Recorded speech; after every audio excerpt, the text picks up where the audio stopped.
Gastro intestinal reflex disorder, GIRD important है इसमें। और एक है peptic ulcer disease, very very important है दोस्तों, आप ये मान लो, ये बहुत ज़्यादा इंपॉर्टेंट है, पेप्टिक अल्सर और डिजीज। तो ये भी आपको बहुत अच्छे से देख के जाना है। थर्ड जो टॉपिक है वो है पैनक्रिएटाइटिस। दोस्तों ये लास्ट ईयर का क्वेश्चन है, पैनक्रिएटाइटिस लास्ट ईयर आया था। और एक चौथा है क्रोनिक सिरोसिस ऑफ लीवर। दोस्तों सिरोसिस ऑफ लीवर, तो सिरोसिस ऑफ लीवर, तो दोस्तों इसमें इंपॉर्टेंट 3 टॉपिक है, पेप्टिक अल्सर डिजीज, पैनक्रिएटाइटिस और सिरोसिस ऑफ लीवर। ये बड़ी क्वेश्चन आने की पॉसिबिलिटी है इनमें से एक कोई सा भी। नंबर जो 6 चैप्टर उसका नाम है कार्डियोवैस्कुलर प्रॉब्लम्स। तो इसके टॉपिक देख लेते हैं कौन कौन से टॉपिक इंपॉर्टेंट। तो दोस्तों इसमें जो पहला टॉपिक है वो है STN। इसके इतनी आने की पॉसिबिलिटी नहीं है, फिर भी आ सकता है, तो आप इसे भी थोड़ा पढ़ ले। दूसरा है CAD, कोरोनरी आर्टरी डिजीज। दोस्तों इसको आप अच्छे तरीके से पढ़ना आ सकता है। तीसरा एंजाइना पेक्टोरिस, ये भी एक अच्छा टॉपिक है, ये भी लास्ट ईयर रिपीट क्वेश्चन है, शायद लास्ट ईयर आया है ये क्वेश्चन। और एक इसके अलावा पढ़ना है MI, और एक पढ़ना है यानी मायोकार्डियल इन्फ्रैक्शन, और एक पढ़ना है इसके अलावा CHF, congestive heart failure.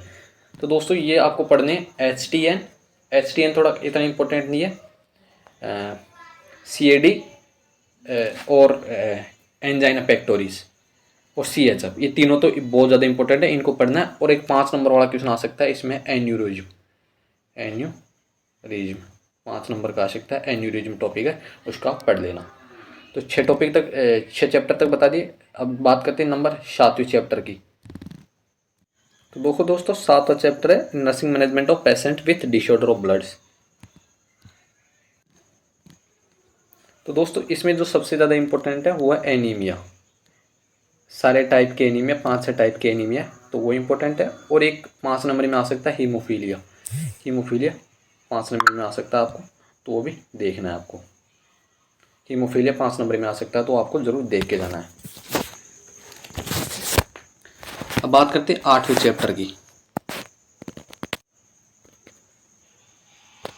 8वां chapter है एंडोक्राइन सिस्टम के डिसऑर्डर।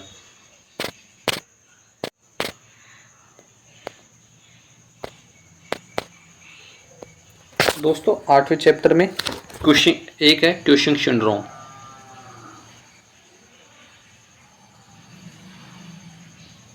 क्यूशिंग सिंड्रोम टॉपिक है, उसका आपको अच्छे से देख के जाना है। दोस्तों राइटिंग में थोड़ी वो है कि थोड़ा लिखने में प्रॉब्लम हो रही है, तो आप जो मैं बोल रहा हूँ उस पर ध्यान दो। क्यूशिंग सिंड्रोम आपको इंपॉर्टेंट टॉपिक है। और इसके अलावा डायबिटीज़ मेलाइटस, दोस्तों ये लॉन्ग क्वेश्चन आया था लास्ट ईयर, डायबिटीज मेलाइटस, तो आ सकता है, रिपीट हो सकता है, नहीं तो इसमें एक ही इंपॉर्टेंट टॉपिक है क्यूशिंग सिंड्रोम। फिर बात करते हैं 9वें चैप्टर की, इंटीग्रेटरी सिस्टम का। तो दोस्तों ये इतना इंपॉर्टेंट नहीं है, फिर भी इसमें कुछ एक टॉपिक है जो मैं आपको बता देता हूँ। तो दोस्तों इसमें एक तो है, पहला टॉपिक है सोरिएसिस, और दूसरा है डर्मेटाइटिस। पहला बताई दिया आपको सोरिएसिस, और दूसरा डर्मेटाइटिस, और एक मिलेनोमा और है, वो भी देख लेना, ये लास्ट ईयर आया हुआ क्वेश्चन है मिलेनोमा, इसे भी आप देख लेना। 3 टॉपिक इसमें, सोरिएसिस, डर्मेटाइटिस और न्यूमोनिया। 10वां जो चैप्टर है वो है मस्कुलेटर प्रॉब्लम्स।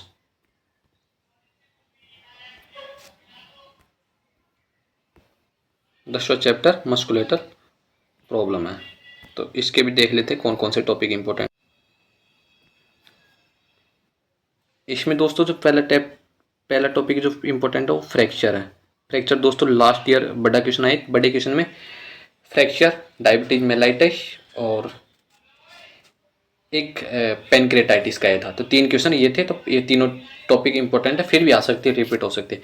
और एक क्वेश्चन एक और है जो मतलब 5 नंबर में आ सकता है, रूमेटॉइड अर्थराइटिस। तो ये टॉपिक भी इंपॉर्टेंट है, आप इसे भी पढ़ लेना। दो टॉपिक इंपॉर्टेंट है, फ्रैक्चर और रूमेटॉइड अर्थराइटिस। और लास्ट जो चैप्टर है कम्युनिकेबल डिजीज, तो इसमें देख लेते हैं क्या इंपॉर्टेंट है। तो दोस्तों इसमें इंपॉर्टेंट है, ये 5 नंबर में आ सकते हैं, बड़ा क्वेश्चन इनमें से नहीं आने वाला। हिपेटाइटिस, ये वेरी वेरी इंपॉर्टेंट है, हिपेटाइटिस आप मान लो। मेनिंजाइटिस,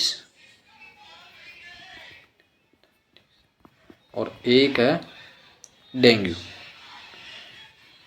तो ये टॉपिक है दोस्तों। तो दोस्तों देखो, जितना मैंने देखा था तो पेपरों को लास्ट ईयर के, तो उनमें ये क्वेश्चन मैक्सिमम टाइप आए थे।